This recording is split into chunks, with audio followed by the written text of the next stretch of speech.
Ibu Nuraini, silakan. Terima kasih pimpinan. Assalamualaikum warahmatullahi wabarakatuh. Pimpinan beserta anggota Komisi 4 yang saya hormati, Pak Menteri beserta Sekjen dan para dirjen serta jajarannya.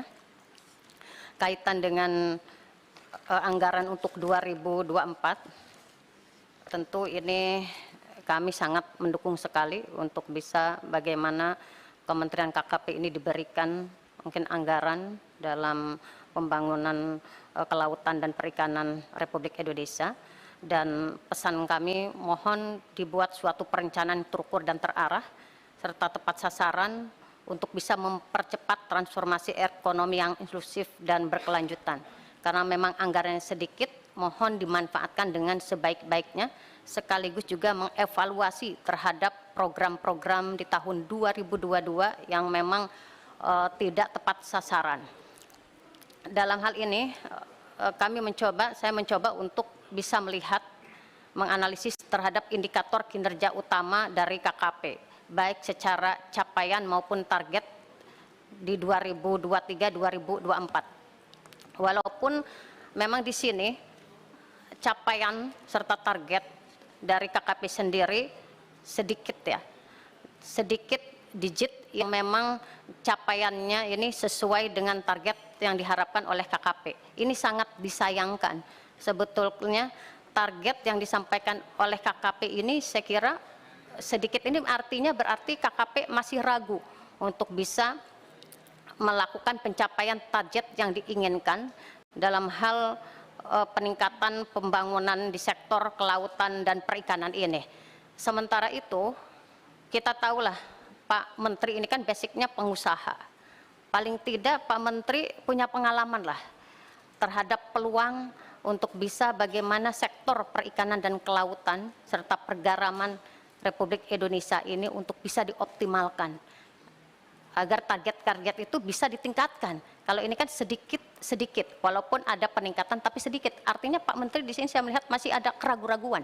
Apakah mungkin keraguan Pak Menteri ini karena anggaran yang sedikit, atau memang kementerian ini hanya bisa bekerja melihat dari anggaran yang diberikan.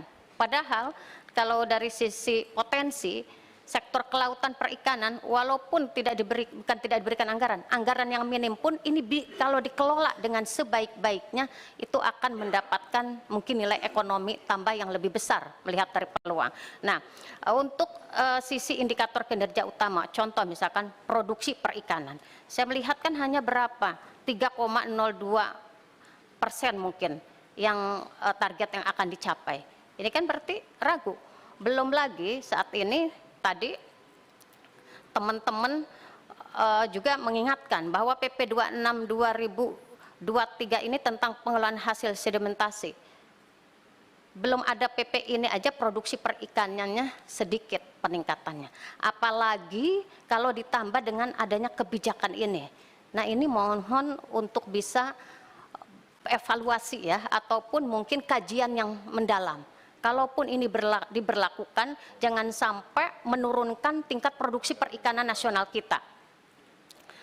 Berikutnya produksi garam, tadi disampaikan pula bahwa produksi garam kita ini kan tingkat konsumsinya itu tinggi, kebutuhan akan garam nasional kita tinggi, baik untuk industri maupun konsumsi.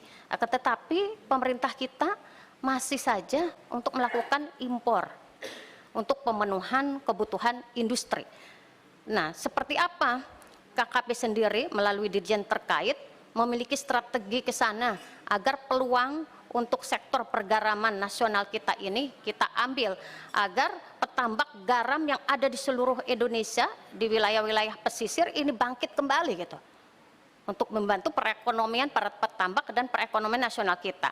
Kaitan dengan indikator kinerja utama dari konsumsi ikan, Pak Menteri. Walaupun ini ada peningkatan, tapi di tiap daerah, contoh di Banten aja, konsumsi ikan kita masih sangat rendah, sehingga menyebabkan banyak masyarakatnya yang stunting dan gizi buruk. Nah, ini mohon kiranya Pak Menteri KKP juga ikut mengintervensi terhadap indikator kinerja utama seperti ini. Dan berikutnya nilai tukar nelayan. Ini juga sedikit sekali walaupun ada peningkatan target. Nah, seberapa besar sumbangsih dari KKP dalam penurunan angka kemiskinan Republik Indonesia ini? Kalau melihat dari indikator utama ini, artinya Kementerian KKP itu tidak berusaha ya untuk bisa bersama-sama menekan angka kemiskinan di Republik Indonesia ini. Dan kaitan dengan luas kawasan konservasi perairan, mohon dijelaskan berapa sebetulnya luasan konservasi perairan di tanah air kita ini. Itu kita juga ingin tahu lebih mendalam seperti apa. Berikutnya, saya juga ingin mendalami beberapa dirjen terhadap usulan rancangan kegiatan prioritas KKP tahun 2024. Pertama, untuk Dirjen Perikanan Tangkap. Mohon dievaluasi, saya kira Kampung Nelayan Maju, Kalaju, walaupun dari kemarin di 2 tahun yang lalu ini selalu muncul, akan tetapi kenyataannya memang di dapil saya pun ini tidak ada actionnya. Mohon penjelasannya kenapa bisa seperti ini. Ada rencana pengembangan pelabuhan perikanan yang terintegrasi bertaraf internasional di 2 lokasi. Mohon dijelaskan 2 lokasi pelabuhan tersebut di mana saja. Direktorat Jenderal Budidaya, mohon dievaluasi pula gerakan bersih sampah plastik. Ini programnya sangat keren saya kira, tapi dari sisi realisasinya ini juga nol ya.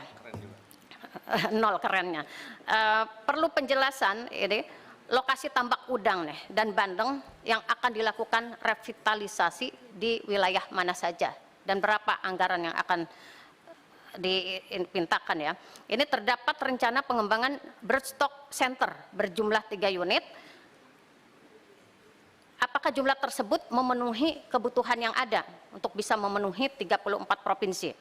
Terhadap Direktorat Jenderal Penguatan Daya Saing, ada Major Project PDS merencanakan pengembangan pasar ikan bertaraf internasional. Semuanya bertaraf internasional nih Pak Menteri ya. Mohon dijelaskan lokasinya di mana dan konsepnya seperti apa. Apakah memang akan dibuat pasar ikan modern yang sudah ada seperti di Muara Baru?